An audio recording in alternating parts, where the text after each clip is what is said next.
Hello guys, I hope आप सभी अच्छे होंगे। तो हम लोग आज अपनी सीटेड सीरीज को कंटिन्यू करते हैं।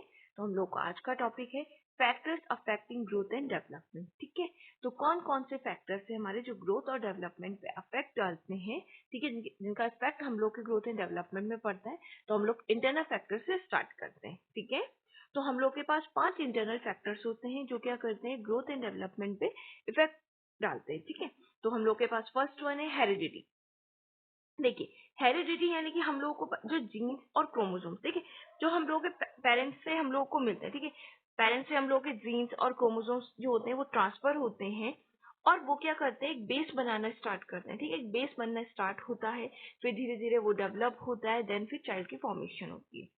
ठीक है, ये आपको पता है, इसके बारे में बहुत अच्छे से मैं आपको पहले वीडियोस में भी बता चुकी हूँ कि किस तरीके से हम लोगों का वो फर्टिलाइजेशन होता है, देन फिर हम लोग का जायकोट में कन्वर्ट होता है। तो इस तरीके से मैंने आप लोगों को पूरा एक्सप्लेन करा हुआ है, तो वहां पे ज्यादा डीप ना जाते हुए मैं आपको इजी से इजी वर्ड्स में एक्सप्लेन करने की कोशिश करूँ, ना कि मैं वहां पे जायकोट में जाऊँ, जायकोट्स क्या होते हैं, देन किस तरीके से हमारा क्या होता है, फ्यूजन हो रहा है, क्या हो रहा है, वो सब चीजें मैं ऑलरेडी आपको प्रीवियस वीडियोस में बता चुकी हूँ। तो अगर आप लोगों ने वॉच नहीं करे तो वहां पे आप देख सकते हैं किस तरीके से फ्यूजन हो रहा है, मैंने आपको पूरा एक्सप्लेन करा है। ठीक है, एक्स वाई क्रोमोसोम्स होते हैं हम लोगों के पास, क्या होता है वो कम्प्लीटली मैंने आप लोगों को पूरा एक्सप्लेन करा है।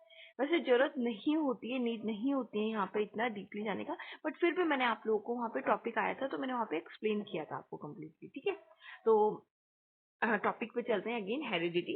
तो हेरिडिटी में हम लोगों के पास क्या होता है, पेरेंट्स से हम लोगों को जीन्स से हम लोगों को क्या मिलता है, पेरेंट्स से हम लोगों को क्या क्या चीजें मिलती है। ठीक है, बाय हेरिडिटी हमें क्या क्या मिल सकता है, बाय हेरिडिटी हम लोग के पास क्या मिलता है, जैसे हम लोग का कलर कैसा होगा, हाइट कैसी होगी, ठीक है, बालों का टेक्सचर कैसा होगा, क्वालिटी कैसी होगी, तो कुछ चीजें हम लोग को पेरेंट्स से मिलती है। ठीक है, ये हमारे इंटरनल फैक्टर्स होते हैं कि हम कैसे हैं, है ना। बच्चा जैसे जन्म हुआ बच्चे का, तो क्या होता है कि बच्चा कैसे दिख रहा है, मम्मी के जैसे दिख रहा है, पापा के जैसे दिखने में, बट क्यों है, क्योंकि बच्चे को जीन्स उस तरीके के मिले हैं।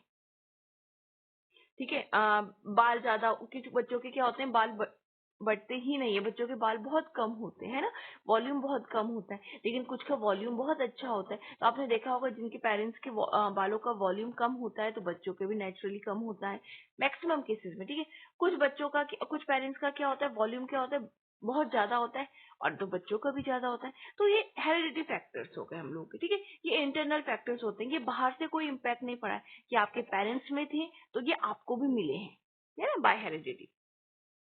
Next one, biological factor. ठीक है, बायोलॉजिकल फैक्टर्स भी हमारा क्या होता है, बहुत इंपॉर्टेंट रोल प्ले करता है। ठीक है, बायोलॉजिकल फैक्टर्स में हम लोग के पास क्या होता है कि जैसे हम लोग के, आपको पता है कि डिफरेंट डिफरेंट ग्लैंड्स हम लोग की बॉडी में प्रेजेंट होती है। ठीक है, जैसे थायराइड ग्लैंड हो गए, एड्रिनल ग्लैंड हो गई, इंसुलिन हो, तो ये हम लोग के पास अलग अलग ग्लैंड्स हो गए, पिट्यूटरी ग्लैंड्स हो गई, हम लोग के पास अलग अलग टाइप्स की ग्लैंड्स प्रेजेंट होती है। अब ये ग्लैंड्स क्या करती हैं, सेक्रीट करती हैं। अब जब इनका जो सेक्रेशन होता है ये अगर प्रॉपरली नहीं हो पाए, ठीक है, अगर बहुत ज्यादा अमाउंट में सेक्रेशन हो रहा है या बहुत कम अमाउंट में सेक्रेशन हो रहा है, तो ये क्या करती है, इसके रीजन से भी यहाँ पे क्या होता है कि प्रॉब्लम आनी स्टार्ट हो जाती है। तो ये हम लोग का क्या, प्रॉपर अमाउंट में होना, सेक्रेशन जो भी हम लोग का प्रोसेस होता है ये हमारा प्रॉपर अमाउंट में होना चाहिए, ना ही ज्यादा होना चाहिए ना ही बहुत कम होना चाहिए। ठीक है, next one, intelligence. Intelligence means आप किस तरीके से किस चीज को समझते हैं, एनालाइज करते हैं और डिसीजन लेते हैं। ठीक है, आपके पास दो हम लोग के पास डिसीजन लेने होते हैं, ऑप्शंस होते हैं, sorry not decision, I want to say कि अगर हम लोग के पास दो ऑप्शंस होते हैं तो हम लोग कौन सा ऑप्शन चूज करते हैं। ठीक है, कौन सा वाला हम लोग के लिए सही होगा, कौन सा गलत होगा, तो हम लोग का मेंटल लेवल ये डिसाइड करता है। हम लोग सोचते हैं, अपना पूरा 100% देते हैं कि नहीं हमारे लिए ये अच्छा, ये, तो किस तरीके से हम लोग राइट डिसीजन लेते हैं, तो वो हमारा इंटेलिजेंस बताता है। ठीक है, now the next one, emotions. Emotion से में हम किस तरीके से अपने इमोशंस को कंट्रोल करते हैं। जैसे कोई भी बच्चा है, वो फेल हो जाता है क्लास में, तो बच्चा, अब क्या होता है, कुछ बच्चे सुसाइड कर लेते हैं, कुछ बच्चे सुसाइड नहीं करते हैं, वो सीखते हैं, अपने इमोशंस को कंट्रोल करना जानते हैं। तो सेम ये चीज कि हम किस तरीके से रिएक्ट करते हैं किसी चीज पे।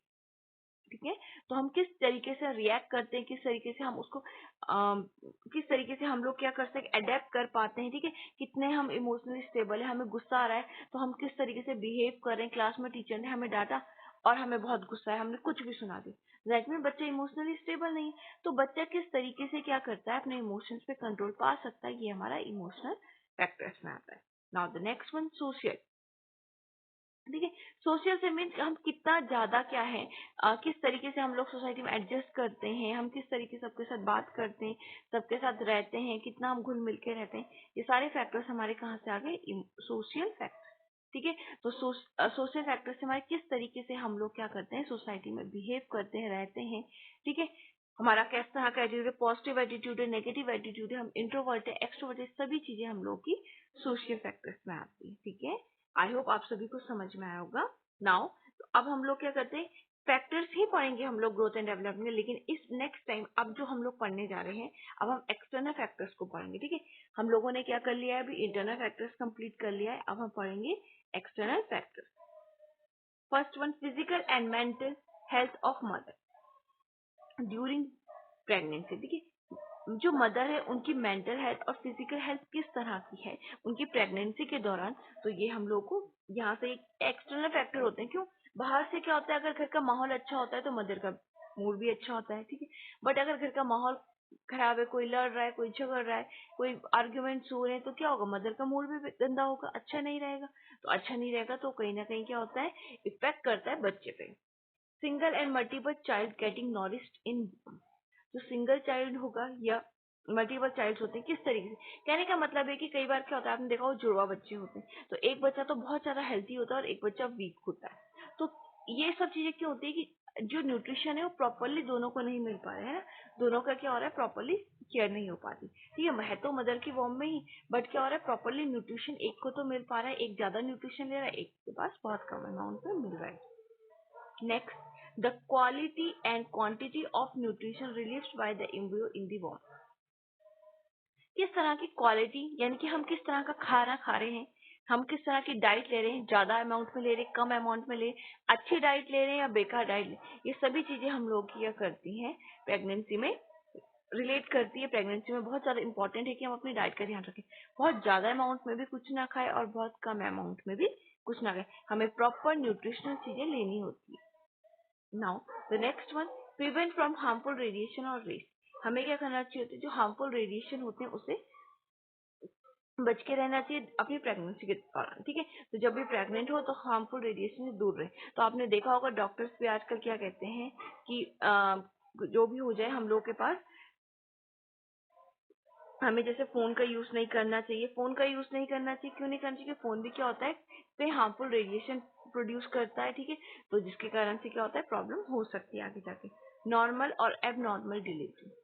ठीक है, नॉर्मल डिलीवरी हो तो वेल एंड गुड, बट क्या होता है, कई बार हमारी एबनॉर्मल डिलीवरी होती है या प्री मैच्योर बेबी हो जाता है, तो बच्चे में कहीं ना कुछ प्रॉब्लम रह जाती है। ठीक है, डाइजेशन में प्रॉब्लम हो रही है, पैरों में, हाथों में, या कोई भी चीज, जो किडनी, लंग्स या किसी ना किसी चीज में कुछ ना कुछ प्रॉब्लम रह जाती है।